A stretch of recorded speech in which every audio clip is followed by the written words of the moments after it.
All right, well, welcome to today's Infinity training. We're going to do part 4 of our personality profiling series, which is called the driver personality. Most of the people here have not been on part 1, 2, or 3. So one of the things we're going to do at the end of this is we're going to review the whole thing. So that will sort of give you the Cliff's notes to the whole concept of personality profiling. Why do you think that we would even care about personality profiling if we are real estate salespeople? Why is that important to study? Try to connect with people the best you can. Yeah, and by determining our personality and determining what other people's personality types are, it's going to help us relate to more people in more ways, and maybe use the analogy of getting across the moat and getting into the castle a little bit faster than if we don't worry about this. The concept is called versatility, and versatility basically means being able to adapt to different people in different ways in a lot of different circumstances. Does that make sense? I hope so. Look at John out there in the yard just chilling out. I like that. Very good. Just got home, yeah. All right, good for you. All right, so there's 4 basic personality types. Now, if you're like a psychology PhD or something, you could certainly make the argument that there's more than that. But we're not psychology PhDs. We're real estate agents. We've tried to dumb this down to make into 4 main groups, and I think you will find that most people are going to fit relatively easily into one of these groups. You may run into somebody, or you yourself might have symptoms of 2 or 3 different groups. But most people are going to be, the majority of their whole deal is going to be in one of these groups. So let's talk about the driver. That's our focus today, the driver personality. And I'm going to give you some characteristics of the driver. And you sort of think about, as we're talking about this, who do you know that might be a driver personality type? Could it be you or somebody that you know? So drivers, for the most part, are direct and to the point. Okay, these are people that don't beat around the bush a lot. They're going to get to the point quicker than any of the other personality types. They're usually fairly businesslike, you know, in their demeanor, especially in business environment. They're going to be very businesslike. They're bottom line people. They want, if you're presenting to them, they're going to want you to get down to the bottom line as quickly as possible. Not to say they don't want to see any justification for the bottom line, but they want to get there relatively quickly. They're action oriented, so they want to hear a little bit of what's going on, but they want to see action. So if you people that are just sort of bogged down in detail and minutia and they never want to take action on anything, do you think you have a driver personality? And no, you do not. So these people like to take charge. These are natural leaders. They want to step up and volunteer into leader positions. They always want to be in the leadership role. They're not afraid to confront. So it's like, unlike some of the other personality types, where they try to avoid confrontation. To a driver, it's probably not personal, but they're not afraid to confront and to call you on something. Yet they're not all that willing to admit that they're wrong when they are wrong. So maybe you know people like that. They exude confidence. So, you know, if you see somebody who really seems to have it together and exude a lot of confidence, they're likely to be drivers. Great with the big picture. So they get the big picture. One of the downfalls of the driver may be that they are, you know, that they don't look at the details quite enough before they make a decision. These people are very determined. Like I said before, they're action oriented, they're decision oriented. They want to get to the decision fairly quickly. And here's a little quote that I will read you. If you want to get to the moon, hire a driver. If you want to get back, hire an analytical. Okay, you probably can get an idea. Analytical, that's probably the easiest personality type to break down, and we'll do that in a little while. So, does anybody here know anybody who might be a driver? Many. Yeah, it's you know, there's not one personality type that's better than the others. They're just 4 personality types, and people fall into one of those groups. what might you see? If just looking at somebody, what might give it away that they are a driver? Like, what are some of how would they dress? How would they decorate their homes and their offices? What would their desk look like? Any ideas on that? I would say they would have their degree up on the wall, dressed nice. Just kind of exude that confidence, like you were saying. Yeah, drivers are going to be usually, they like professional dress, maybe not flashy, could be. Degree on the wall, that would be something that would be important. What about plants, family pictures, knickknacks? To a minimum. To a minimum. Yeah, not to say that it would never be there, but they're not going to max out with family pictures and all that kind of stuff. How about the top of their desk? What would it look like? Very neat. I'd say neat and organized. Yeah, minimalist. So whatever they're focused on, that's what is there. The rest is gone. Okay, and we'll talk about that with some of the other personality types as well. How about the decor? Do you see a lot of colors? Muted, gray. Yeah, sort of like, and I'm terrible because I never go shopping, but like some of these places like Pottery Barn and stuff like that, where it's, or let's just say like a hotel where, you just sort of like you said, muted. There's minimal stuff. Everything has very much got a purpose. And so you're not going to see a lot of clutter.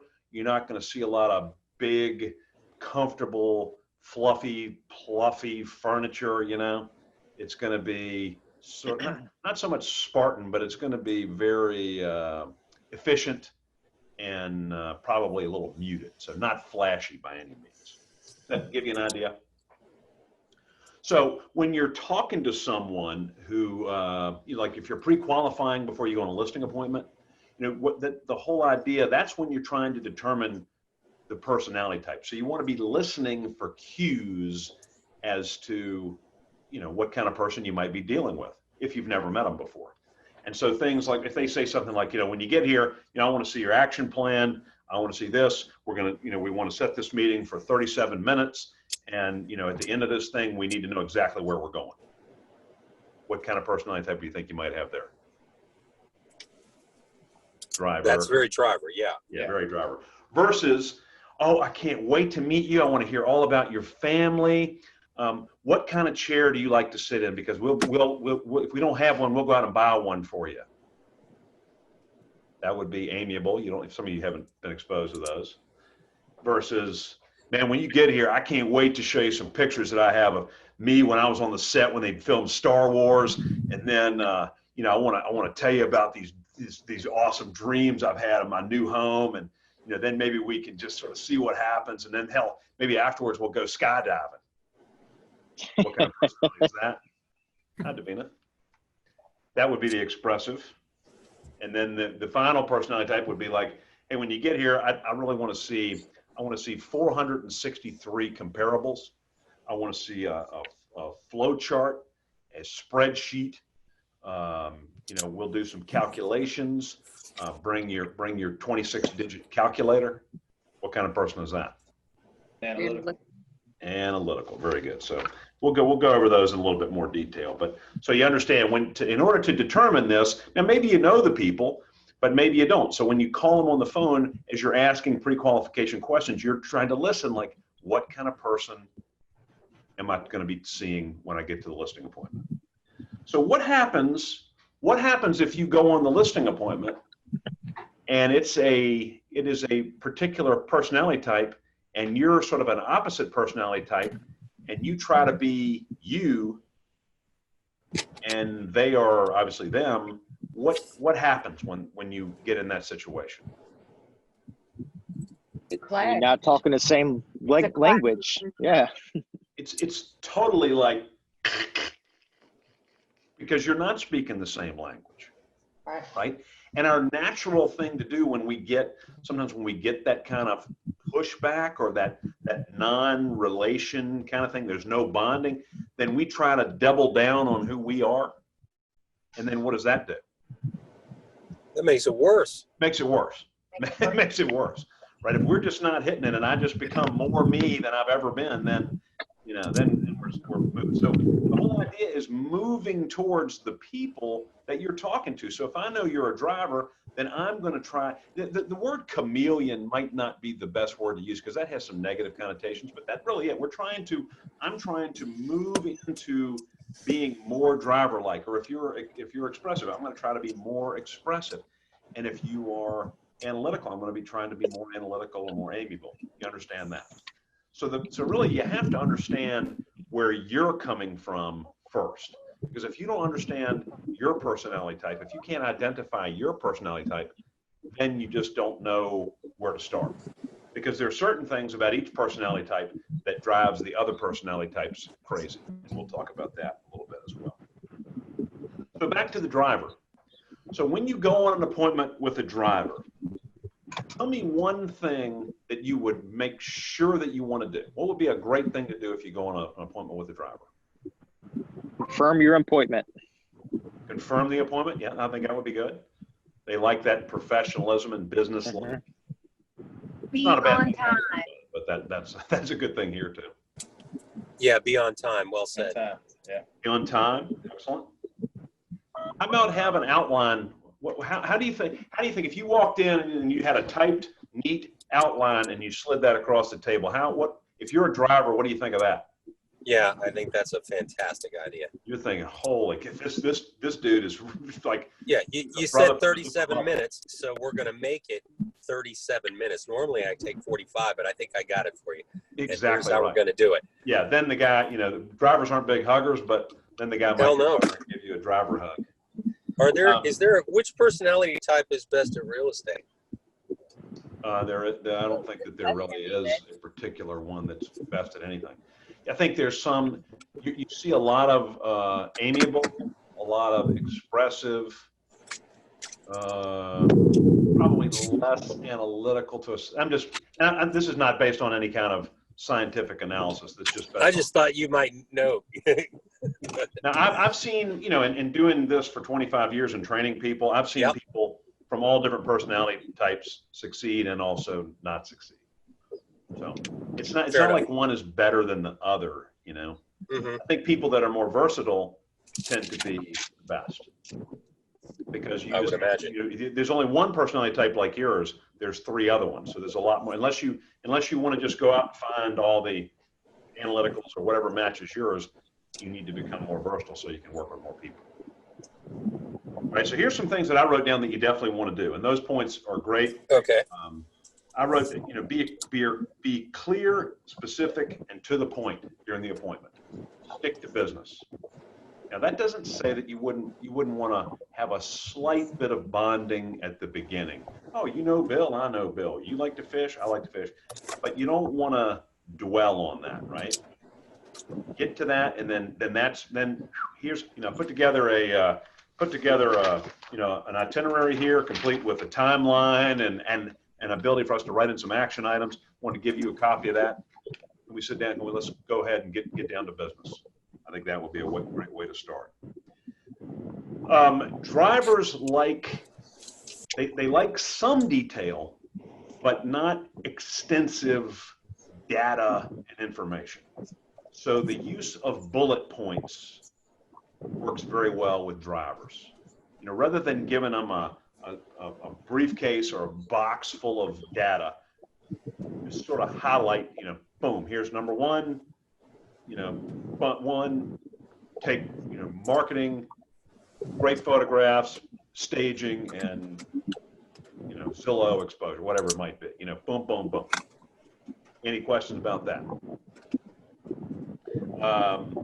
You want to provide choices and alternatives and let them make the decision. Remember, these are natural leaders, so let them make the decisions, but you can guide them by some options. So you can put out there, you can say, hey, you know what, here's what we could do. We could do like everybody else and just sort of hope that somebody's going to come out here and buy your house, or we could do bam, bam, bam. Which sounds better to you, Bill? And you can, obviously they're gonna jump on board. So present alternatives and let them make the decisions. Don't be just like, hey, I don't, what do you think we should do? That is a big turnoff for a driver. I wrote, make up, in your presentation, have it be fact-based. So not based on emotion or feeling or your opinion, fact-based, logical, and yet efficient, meaning you don't want to be there for a long time. If we've talked about the driver, the amiable, the expressive, and the analytical. Which group do you think you want to have the longest appointment, and which group might be the one where you have the shortest appointment? The expressive would be the longest, and I think the driver is the shortest. More than likely, yes. It's certainly going to be the expressive and the amiable are probably going to be longer than the analytical and the driver. And I think the driver is most definitely going to be the quickest. But I think the analytical guy could be the longest of all sometimes. It depends if they want to do the analyzation in front of you, right, behind closed doors, and you just never know with that. But yeah, they take a while to make a decision. Yeah. Yeah. So who do you think you're gonna close? Who do you think is gonna close the fastest? Driver. Probably the driver, yeah. Probably so. So here's a couple things that I wrote. Oh, I also wrote have an action plan.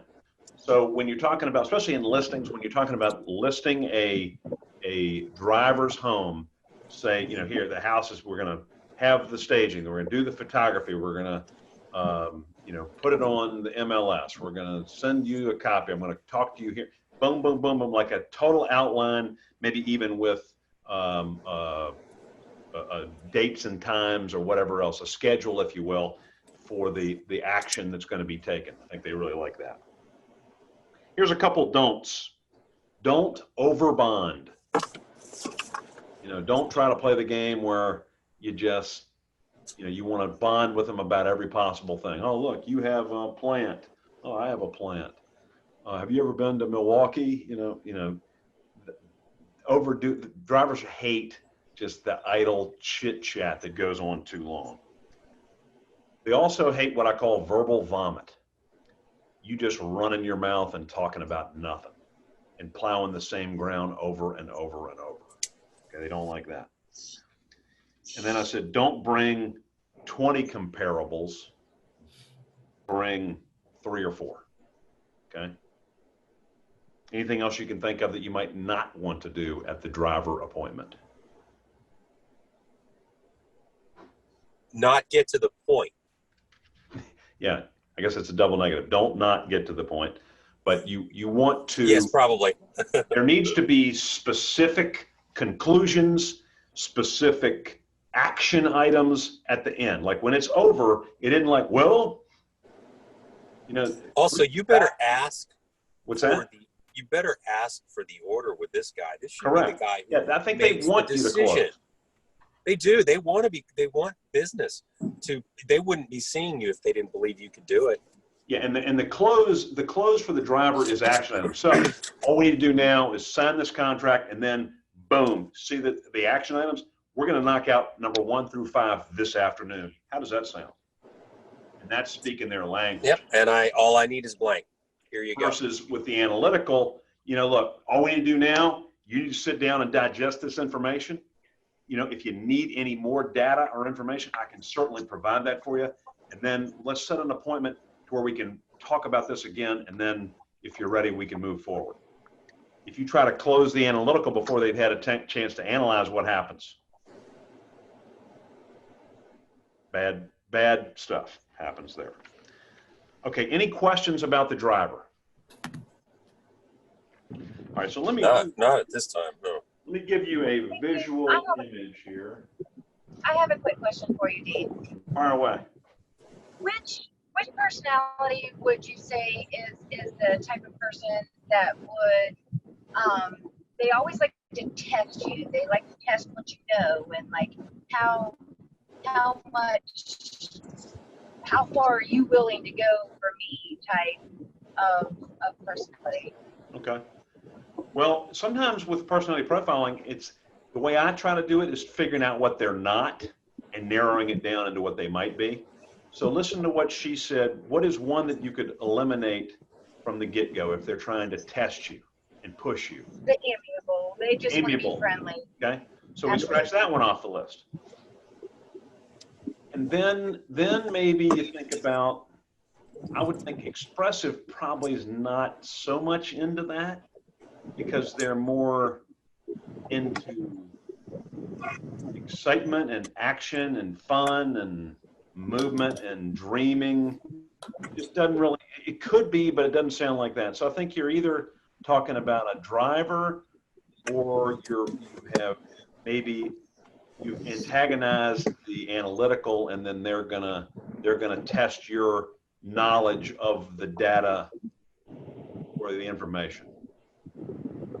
But more than likely a driver. Okay, do you run into that a lot in the real estate business, especially I would think with older clients that has been around the block, so to speak? You get a lot of that. I don't, and when I do, I guess because I've been doing this for 25 years, I try to let people know up front that I'm an expert, and I think because I have some gray hair and whatever else I got, that's a little bit of an advantage to be able to walk in, and people have done some research and they can see. So I don't get that as much as a new agent might get that.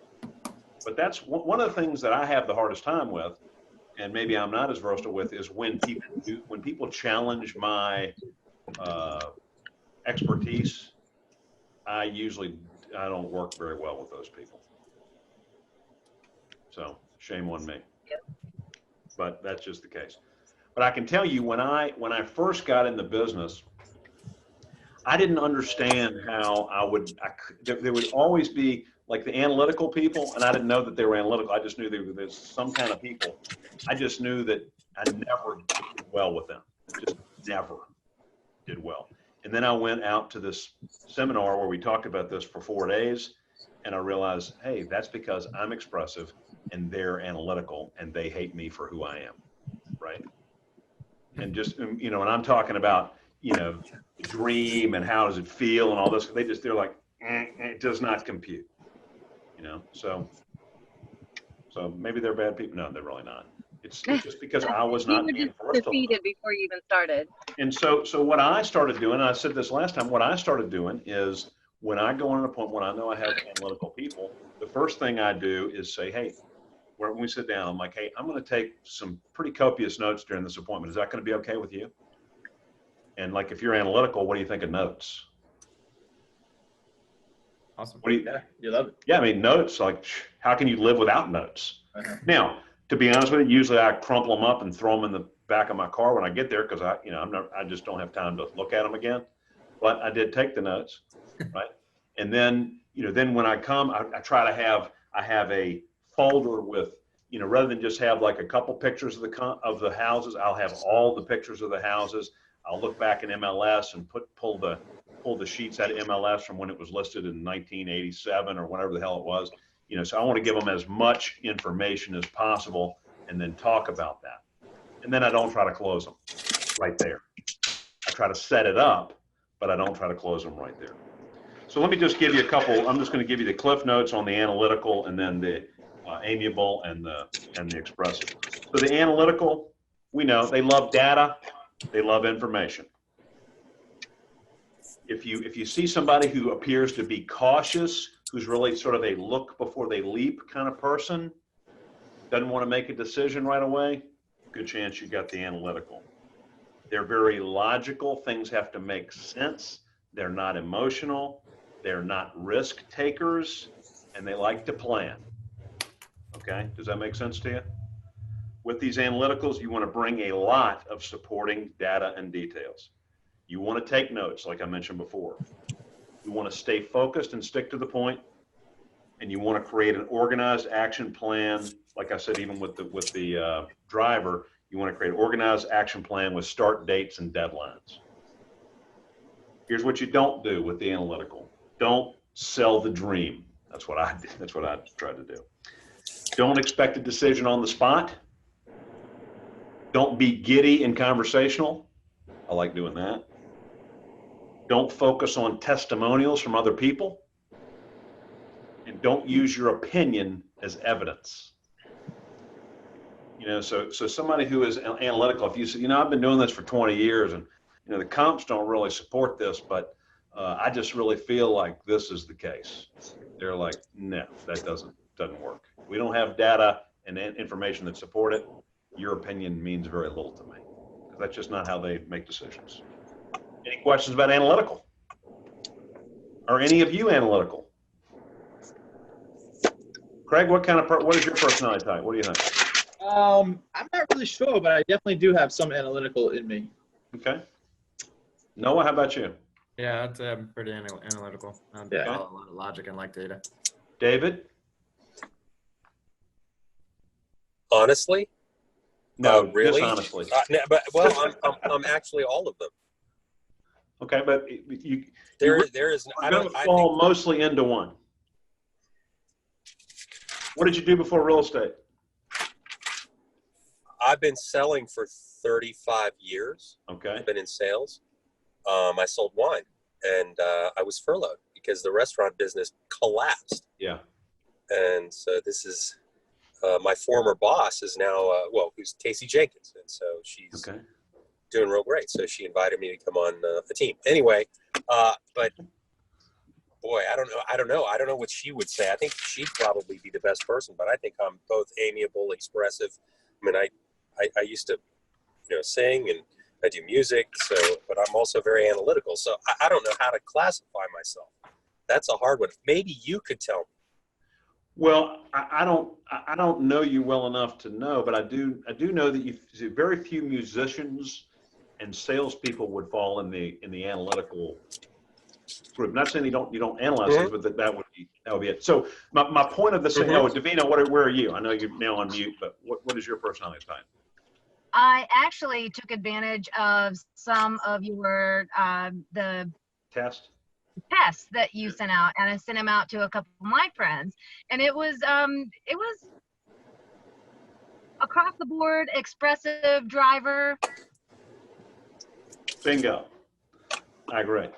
Although you did put the labels on, I gave her the Infinity training book, and she brought it back with these little labels and tabs and stuff. So that's somewhat of an analytical thing. But then she had written all over the place and whatever. But you can call it what you want.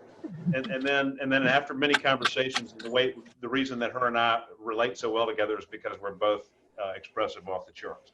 So anyway, that's analytical. Let's go to amiable. All right, so amiable people, very loyal. This is the most loyal group. So if you've got somebody who is in your center of influence, if they're amiables, if you do them right and you treat them right and you stay with them, then these are people that are going to be lifelong advocates of yours. Not to say the other people can't, but amiables are really going to be in your corner. All right. Amiable folks are very accommodating. They want to make sure that you are okay and that you are comfortable. Their decisions are based on the depth of the relationship that they may have with you. They're caring. They avoid conflict, and they're very. You categorize these folks as easygoing people. Okay. Do you know anybody who's amiable? So I think I might. Go ahead, Craig. I think I might fall in part of that as well. Okay. I'm definitely that analytical. If you are amiable, you care about how other people feel. You care about how people feel about you. If you are even expressive, expressive people really care about how other people feel about them. Where drivers and analytical, they're just really not. I mean, not to say that they couldn't make great husbands and wives and friends, but their decision-making process is not really based on the relationship. It's based more on fact or action, whatever it might be. Okay, so amiable people. Here's what you do want to exhibit when you go on the appointment. You do want to break the ice, do want to leave time for building the relationship and bonding. You do want to build agreement.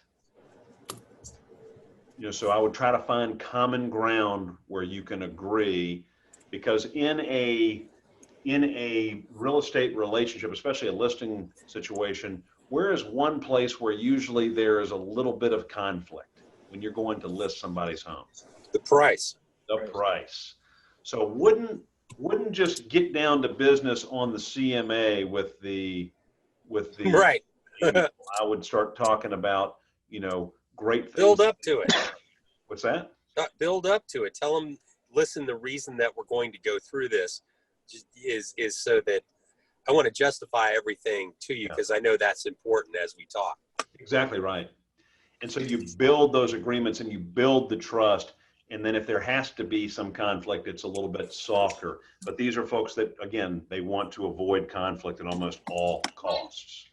My wife is amiable, and she really, it's funny because if you study this, when you go under extreme pressure, then you can change into a different personality type. So she's like amiable as can be. And then, however, under a lot of pressure, then I don't even know what it is. It's maybe an undocumented one, but it's a lot of driver and anyway. Deane, what did you say you were? Expressive. Okay. Well, and when we get to that, we'll talk about it. Okay, fair enough. The other thing you have to be careful of is, just because somebody's in a particular role, then don't confuse that with their personality type. For instance, what is, for those of you, how many of you have met Mike Chenault? Yeah. What is Mike Chenault's personality type? I would say he is expressive and driver. Well, he's expressive off the chart. Expressive. Yeah. We see him as driver because he's the boss. Right. Okay, so he has to do driver-like stuff, and some of that becomes part of his personality. But really, when we get to the expressive, we'll analyze it and go a little bit further. Okay. Remember, so David, hold off on the fact that you think that Yep.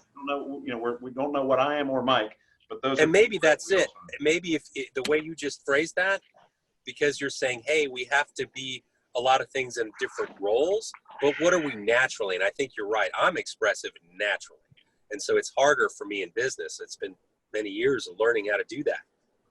To back off and not be. Noah and Craig, Davina and John, one of the reasons that I would say that he's right about that is who has interacted more during this Zoom thing than anybody else. Sorry. David. Sorry. No, again, it's not bad. It's just somebody who's analytical. Are they going to be in this kind of presentation where we're talking about theory. We're not really talking about data. In fact, or yeah, right. Yeah, the analytical is not going to be the one who's chiming in all the time on this. And then, of course, the amiable, you don't want to interrupt and hurt anybody else's feelings and so on and so forth. Okay, so back to the amiable. So you want to present your case softly and non-threateningly, threateningly. I guess you know what I'm talking about.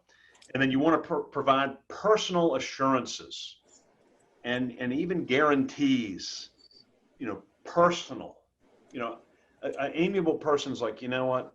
They want to be led, and they want to be, they want to believe in the leader. And so when you say, hey, you know what, Mr. and Mrs. Seller, I'm going to get out here and I'm going to work day and night to get your home sold. And we're going to do that. I guarantee you that I'm going to put in that kind of effort to get this house sold. They really get off on that, knowing that you're going to put it out there for them. They're into that. For amiables, here's some don'ts. Don't be in a hurry. Oh, good. Fast, I like fast that. talking people that are in a hurry. Amiable hates that because that shows that you don't care. Your time, giving them your time is a big turn on for amiable. When business is done, do you get up and leave the amiable house? No. They want you to sit down. I went on an appointment yesterday in King and Queen County, and after my 1 hour ride to get there, almost, I know these people are amiable as can be, and they were sitting out under the gazebo, and it's like 750 degrees out there. I've got on long pants and a button-down shirt. So I could have gone out there and said, hey, okay, let's get the hell out. Let's get inside and let's get down to business. But what did I do? I sat down. She went in and made iced tea and the whole shooting match, which is great. And we talked about horses, and we talked about when they used to live in Verona and all this other stuff. But that's the process. They deserve. I mean, they deserve that. And if I want to be their agent, I need to get inside the moat. And it was, it was fine. A little bit of a sweat, but it was fine. So don't be in a hurry. Don't create lots of risks or conflicts. With amiable people, that you just don't want to paint the picture like, we're going to get the house sold, but then who knows what happens with the inspection? Who knows? Who knows if we're going to be able to find you another house? I mean, we're rolling the dice. Not big in the amiable world. All right. Don't be impersonal. Be interested in what they tell you, but don't be afraid to talk about yourself and let them get inside of your moat as well. Okay. Share who you are with them. They want that. These are not necessarily extroverted people, although they'd love to tell you about, oh, this is Billy, and he is my fifth cousin, but I write him a letter every day, and this is Donna, and that is his next door neighbor who I met when I was out there, and we just love her. What do you think of her dress? And they let them tell you about what they want to tell you about. And for some personality types, that's like eating a handful of glass, but you just have to deal with that if you want to deal with amiable people. And then I wrote, don't close, but lead. Understand the difference in closing and leading. Show them that you are a caring leader. And I think you'll win their hearts and minds. Oh, I love that. Ooh. All right, so we've got analytical, we've got amiable, we've got driver. So all we have left is obviously the world's greatest personality type, the expressive. So I'm going to show you something that David will help you understand. Okay. So I'm going to move my camera to show you my desk. Do you see Oh, it? I love it. I cleaned it up yesterday. This is what I've been able to do to my desk. Hold on. Why is it? Anyway, you got the idea. I've been able to totally destroy that in less than 3 or 4 hours today. Because expressive people, number one, very easily distracted.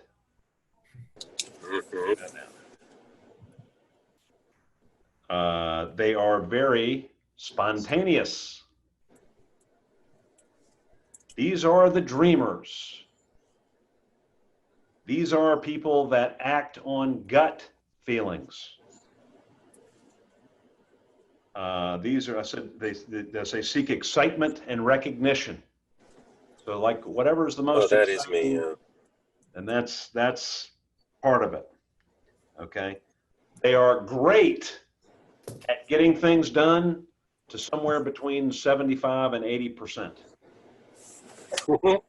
Why is that? Sometimes even less than that. Great starters, not great finishers. Why? They're dreamers. They want to get on to the next big thing. They get distracted. Yeah, They get bored. because this is, oh my God, this is this bang, I'm in like Flynn. This is awesome. Wait, oh, what is that? Let me check that out. So that's why your desk looks like this, because I can't, I'm doing one thing and then all of a sudden something comes in my head. I'm doing that. And so they're multitasking, and a lot of expressive people are very good at multitasking, but when you just ultimately multitasking allows you to not finish as well as if you were focused on one thing. Can we agree with that? I agree. So these are talkers. storytellers. You might see, you know, I don't have this trait, I don't think, but so expressive people love, if you see their pictures, like can you see there's pictures over there? Stuff. So, but those are family pictures, which is sort of a amiable trait to have a lot of family pictures. But if you look at, they're all sort of exciting. You know, it's nothing. There's nothing just like people just sitting there. It's all some kind of action is happening. Like you can see what's going on up there. So like my son's scoring a touchdown, or I'm killing a turkey or something. So that you know, expressive people have pictures of themselves with like the president or jumping out of an airplane, something that's got a story with it, versus just like a bunch of people at the family reunion, like, yeah, which is fine. Okay, so we're sort of getting the idea on the expressive. Whatever is in front of them at the moment is the most important thing in the world, and that will change depending upon which way the wind blows. Get it. And that's why they're perfect. So here's some things you want to do when you are going on an appointment with an expressive. You want to leave time for relating, socializing, and storytelling. Okay?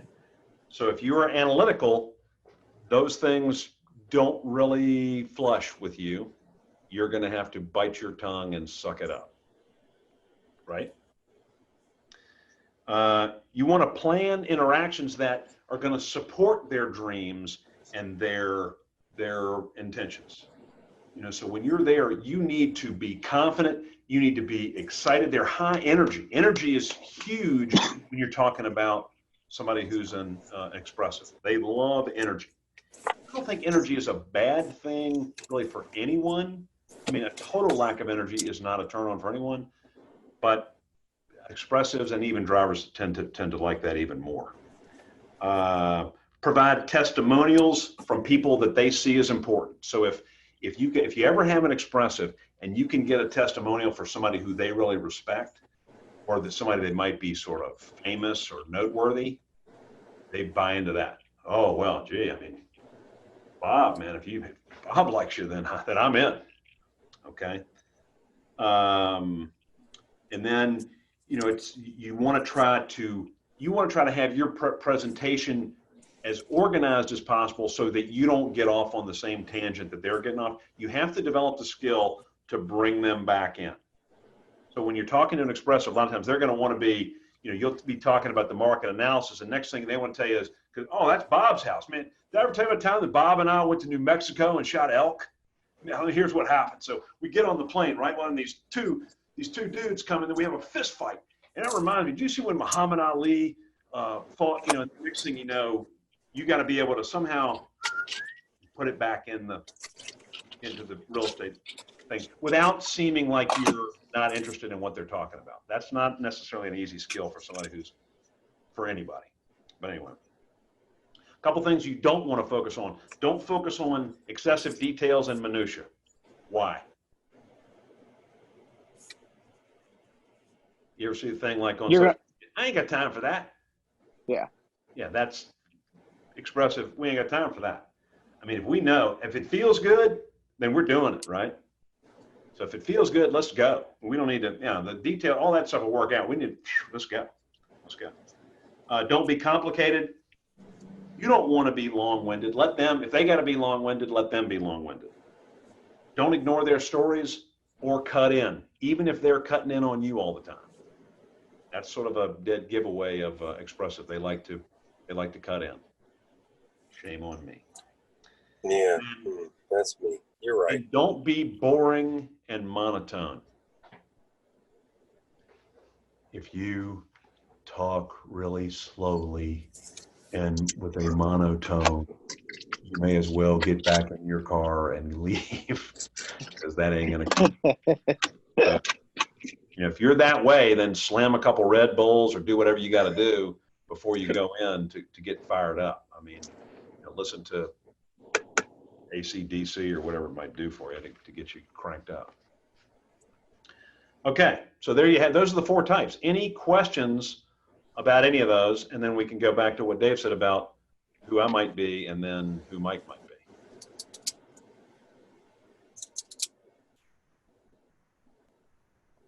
No question about that. So David, back to your question. So in hearing my presentation, what are some elements that would make you think that I'm expressive or maybe not, just in what we've done today?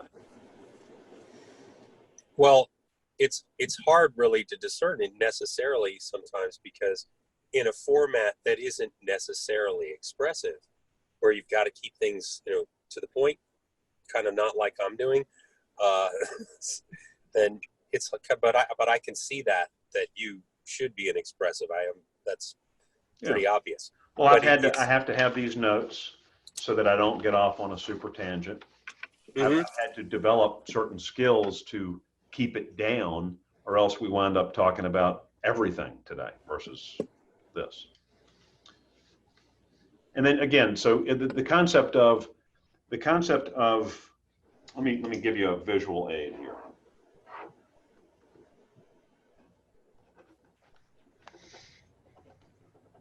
All right, this is very high tech. Can you see this? Mm-hmm. This is like like in math you have, or whatever geometry, you have the old axes here.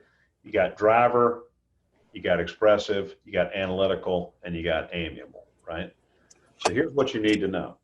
If you are sort of across the axis from a group, that is most likely your opposite. Okay, so if you're driver, then you and amiable have the most differences. If you are expressive, then you and analytical have the most differences. There are similarities above the axis, and there are also similarities beside the axis. So driver and expressive, just to give you an example, both energy is sort of important. Getting, the dream is not as important to the driver, but doing something, both people like this, doing something pretty quickly, where these folks want a little bit more time. You sort of get that, how it works there? So what does the driver hate about the amiable?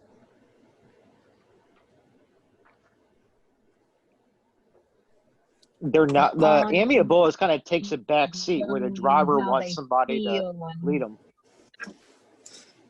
The driver is not going to put up with the bonding and the love and the iced tea and the crumpets, and they just, we don't have time for that. Okay, so if you go to the annual house and they're like, well, would you like to come over and have lunch with us before the appointment? Mm-hmm. Probably makes a good statement if you did that. If you said, no, I don't really have time for that. I'm a busy guy. We're going to come. We're going to have, the appointment's going to last 45 minutes. We're going to talk about 3 things. Anything else, you can email me afterwards, and then I'll have my e-assistant send you the listing agreement. No, they hate that. They hate that.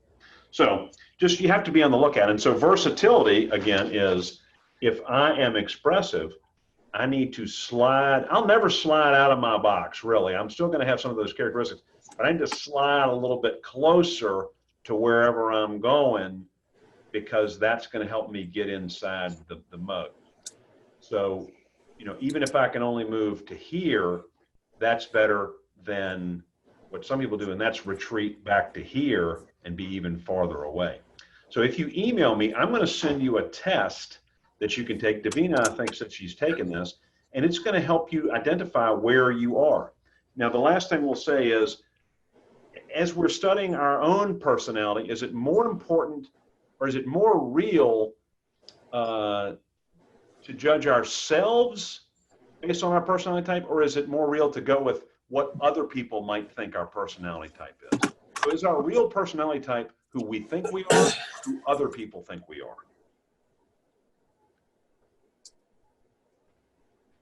What other people, because it really doesn't matter what you think you are if they don't think that you're that.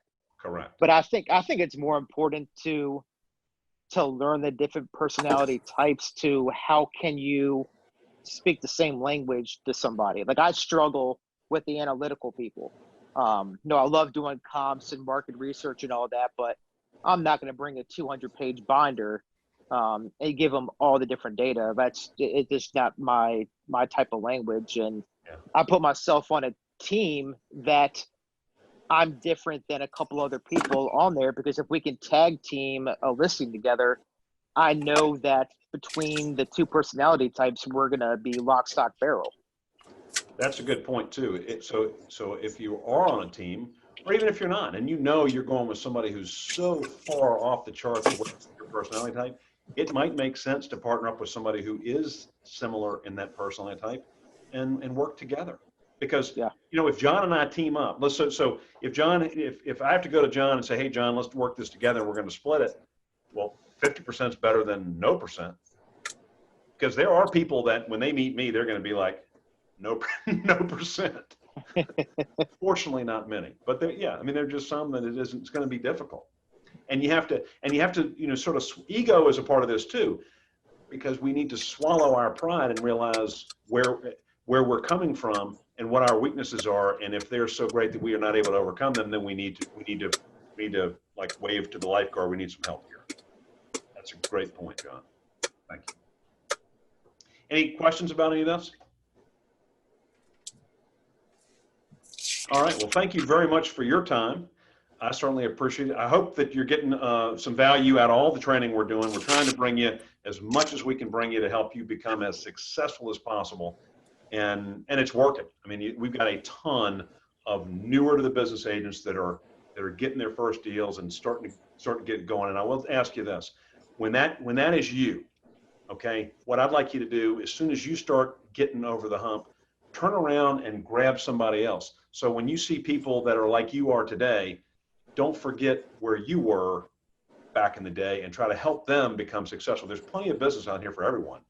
And I think our culture is such that we have created a culture where people aren't afraid to help each other. And I think that makes it a lot more fun and gives us a little bit better chance of being successful. So reach back and give a hand up the ladder every time you take a step yourself. How about that? Goes back to treat people the way you want to be treated. So thanks for your time. We'll catch you next time. And if you send me that email, then I'll send out the test and whatever I can find that's recorded from this series. All right. Thanks so much. All right. Thank you. Thank you. Bye.